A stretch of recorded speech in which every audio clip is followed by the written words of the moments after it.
What is going on, all you little oddballs? It is your boy Coreboy back at it again today with a new video, and I have a couple things I want to talk about today. We're gonna start off pretty easy on this with some talk about BL7. One of my like least favorite things about this game, at least in like a competitive sense, I just need to be honest for a second. Are like our two main comp weapons that we are seeing used this year are one, the M15, the assault rifle, which I'm not gonna lie, it's a good assault rifle. I like it. It's fun to use. Like, don't get me wrong there. Um, but I'm gonna be honest.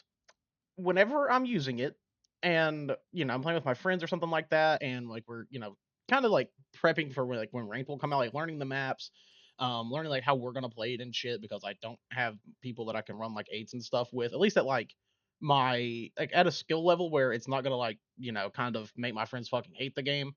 Because I'll be honest, 100%, I'm probably like the best player out of all of my friends. That's no shade towards my friends, but I'm the one who does typically pick up on games the quickest and can like teach them how to play and be better. But then we also have the Dravik here, and like both these weapons are fun to use. Don't get me wrong, but they remind me way too much of the Amez and the Jackal from Black Ops 6, and I feel like I'm just playing Black Ops 6 again to a degree when I use these two guns, because this thing functions way too much like the Amez.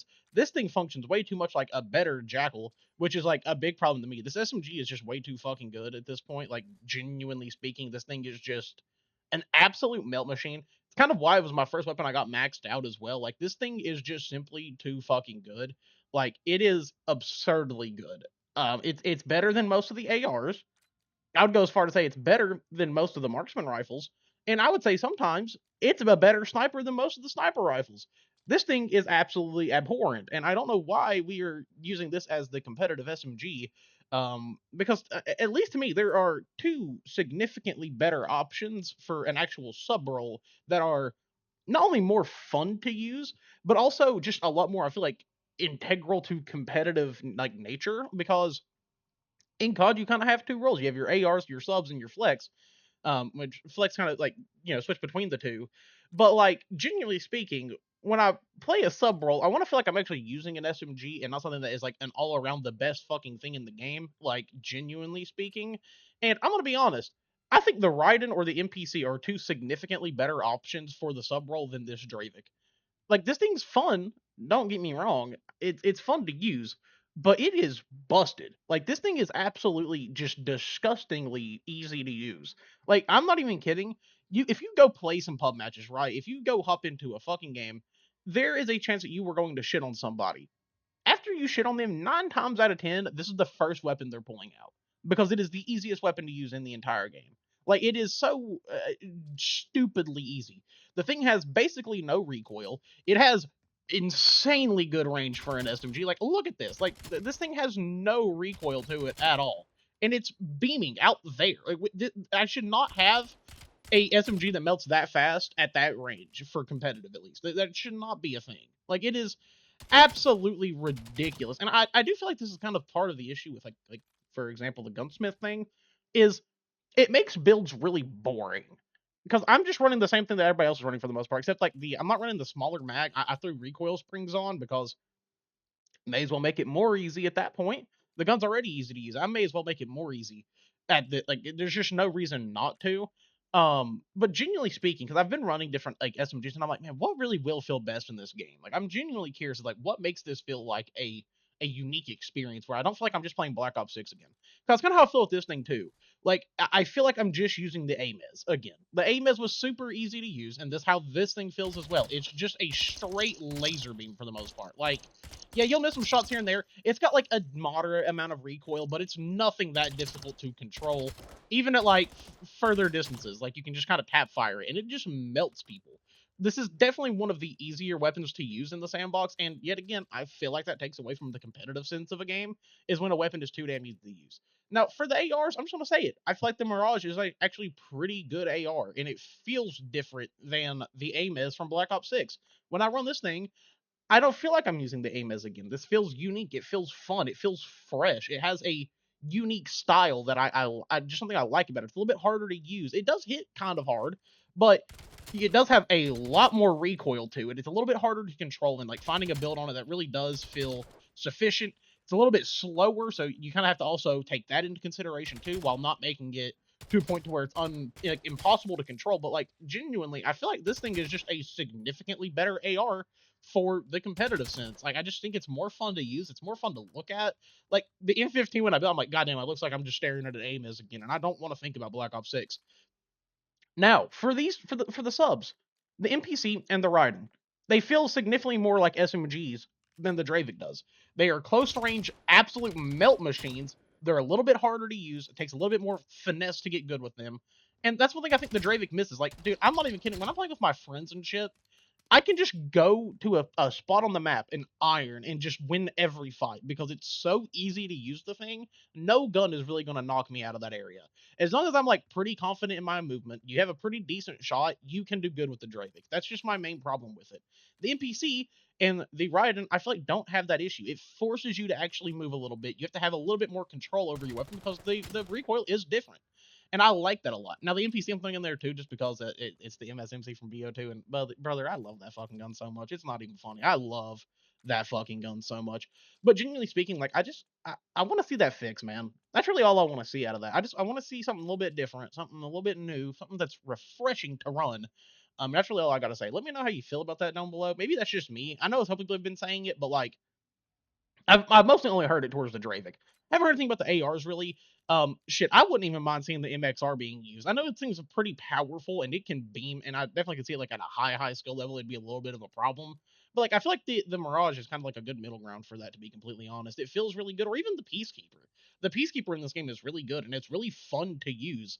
It's just I want something that doesn't feel like I'm playing Black Ops 6 again, man. It's about as simple as I can make it. I really just don't want to feel like I'm playing that damn game again. I like Black Ops 6. I had fun with it, but man, I don't need Black Ops 6.2, okay? Like I don't need it, okay? Like that's where I'm at with it.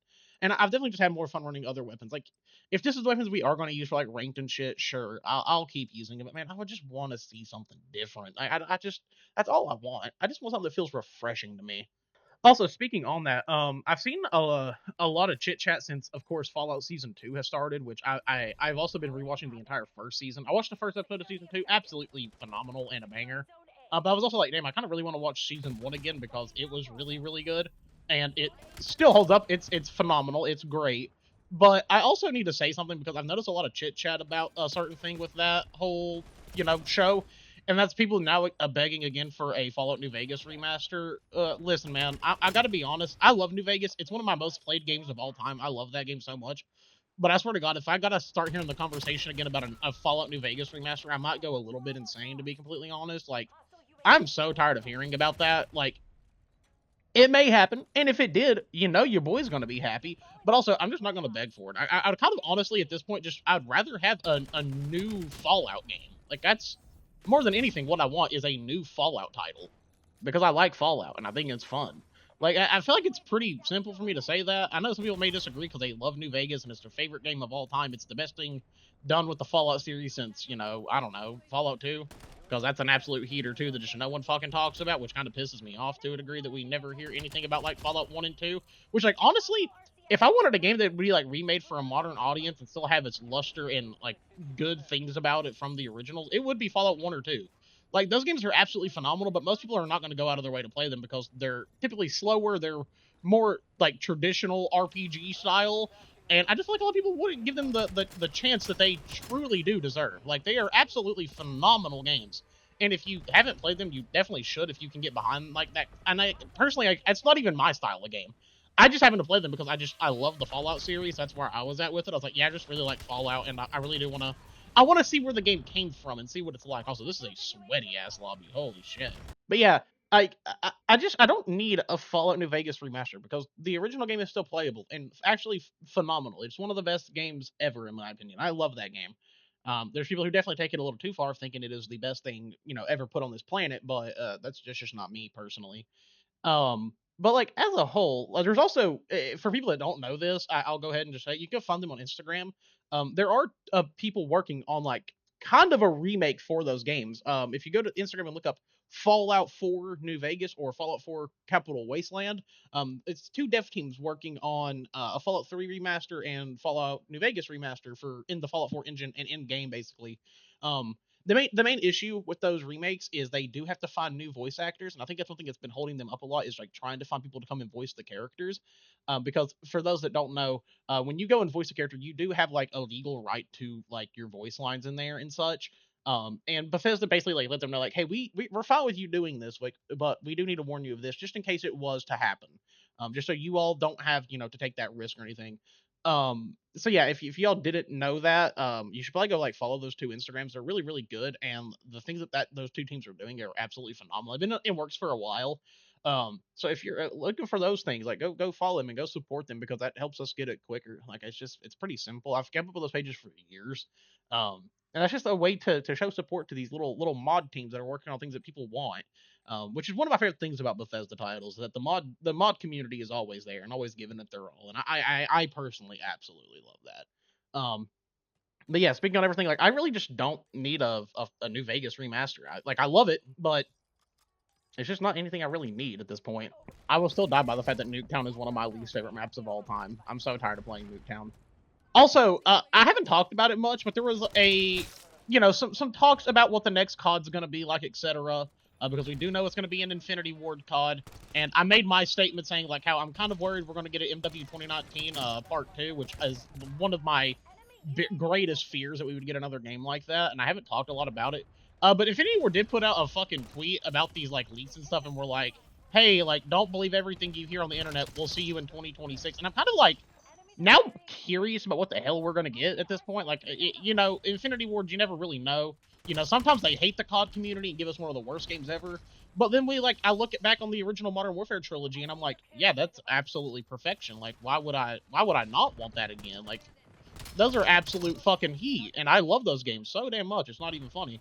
Like, personally, I'm a proprietor of the original Modern Warfare series. I think those games are like absolutely perfect, and I have so much time, and I'm even in the bigger minority of that, of saying MW3 is one of probably my all-time favorite COD, other than Black Ops 3. Like those two switch places a lot. Dude, I love the original MW3 so much, and everything about it, from a competitive sense, sniping, like everything. I fucking love that game. I have so much time in it with my friends. Like, I'm not even kidding. There was like a good like 2-3 years where like when we would get home from school back in the day, first thing we all did was we went and hopped on MW3. We all just grinded for hours on end, grinding through prestiges, getting our guns max level so we could get gold camo, doing challenges, playing like a little competitive shit. And dude, it was such a fun time. Like, of course, back in the day, like when GBs existed, like we could do more competitive stuff. And the greatest things about GBs back in the day was that like we could play like free tourneys. Like there were free tourneys always going on. Was it the highest skilled players? No, but dude, we had so much fun back in the day doing that. And it's something that like I kind of miss a lot from that era, is like GBs and shit. And dude, we used to just play it for hours on end. Like we would come home from school, that's instantly what we would all hop on. And like, genuinely speaking, to a degree, like I'm really happy that I still have a lot of those friends in my life that I used to play with. Especially Nathan's always been my COD duo. Like he's who I've always played with. And like, hey, if we get another Infinity Ward game that feels like those from back in the day, I would be more than happy. I would be the most ecstatic human being you all would ever see. And like, genuinely speaking, I would be grinding that game like no other. I might quit my job, Loki, just to grind that shit. But yeah, that's really all I have to talk about today, because there really hasn't been a lot going on recently, at least for me and like in gaming and stuff. And I just kind of wanted to talk about that Fallout stuff because it's just like, it's a pretty hot topic and something that people talk about a lot within the Fallout community, and even just like the Bethesda games communities. But yeah, I'm gonna hop out of here. I love you all, and I will catch you later.